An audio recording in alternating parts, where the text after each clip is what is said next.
Hello, hello. Hi, everybody. I have a pretty cute and amazing book today. It's called Ahoy There, Little Polar Bear, written and illustrated by Hans the Bear.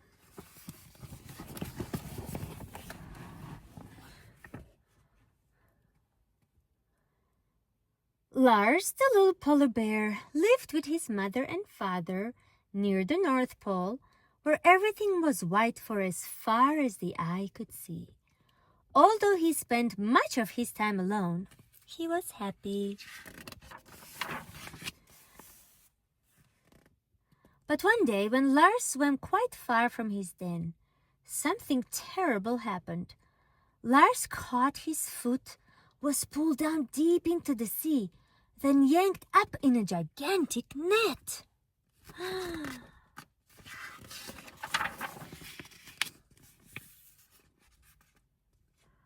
Lars was dropped to the ground with such a bang he fainted. When he awoke, he couldn't tell where he was. Above him was a ladder, so he climbed up the slippery rungs.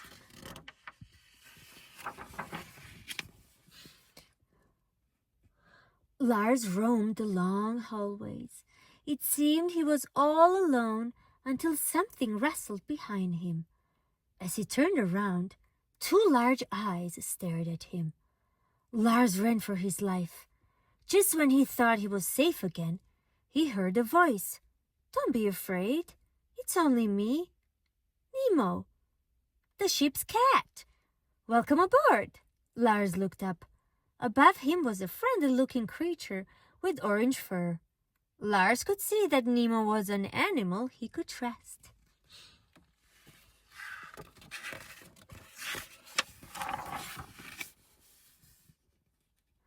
"I'm Lars," said the little polar bear. "I'm trying to get home as soon as I can. I'm afraid that isn't possible, at least not right away," Nemo said. "Your home is a long way from where we are now." "Where are we?" asked Lars. "We're on a ship on our way back to port. Once we're there, I'll take you to see some friends who may be able to help. But until then, there isn't anything we can do. Why don't we get something to eat? I expect you're very hungry." When he had eaten, Lars felt much more cheerful. He curled up beside Nemo and fell fast asleep.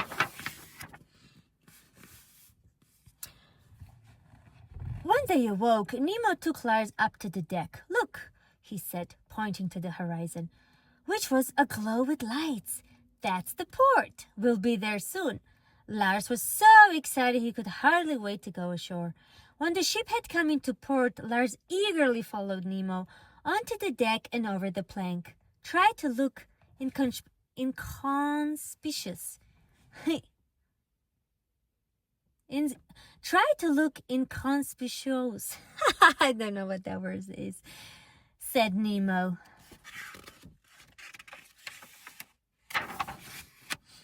What Lars found on the other side of the plank surprised and disappointed him. Everything was so untidy and dirty. "I'm afraid this isn't a very clean place," sighed Nemo. "We'd best hurry. Follow me around the back way. The streets are much too dangerous." As Lars and Nemo made their way through alleys and back streets, Lars' white coat became dirtier and dirtier. He wished more than ever that he was home again, where everything was clean and white.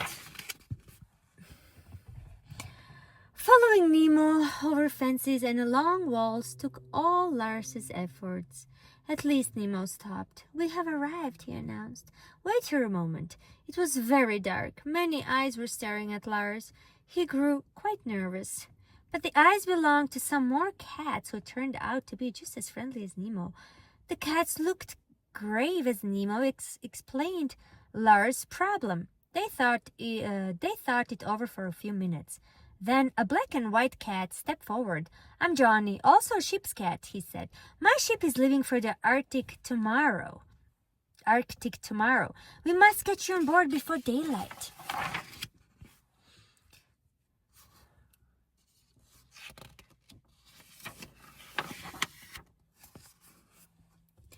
Lars, Johnny, and Nemo had to rush back through the alleys and backyards. Lars was so excited to be on his way home again, he forgot to watch where he was going and was almost hit by a truck. When Lars reached the ship, he said goodbye to Nemo quickly, for there was not much time. It was a sad moment.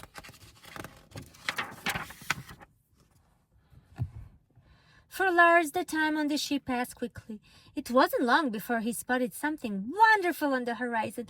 "Look, Johnny," he shouted, "the North Pole! See how clean and white it is? I was once as clean and white as that." That night, when the ship anchored, Lars thanked Johnny and set off for the beautiful white shores of the North Pole.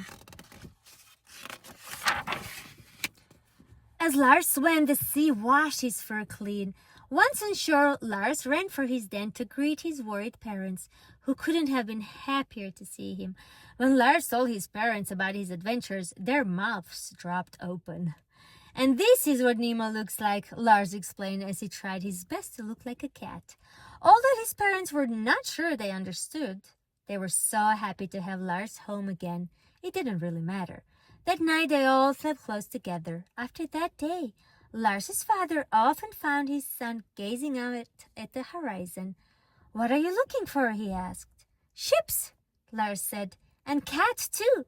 Someday a cat might fall off a ship and come to visit us."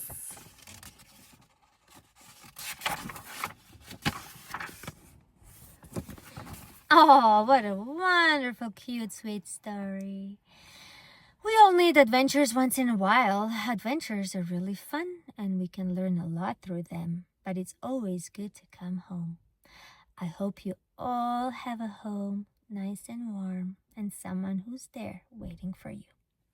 Thank you so much for being here.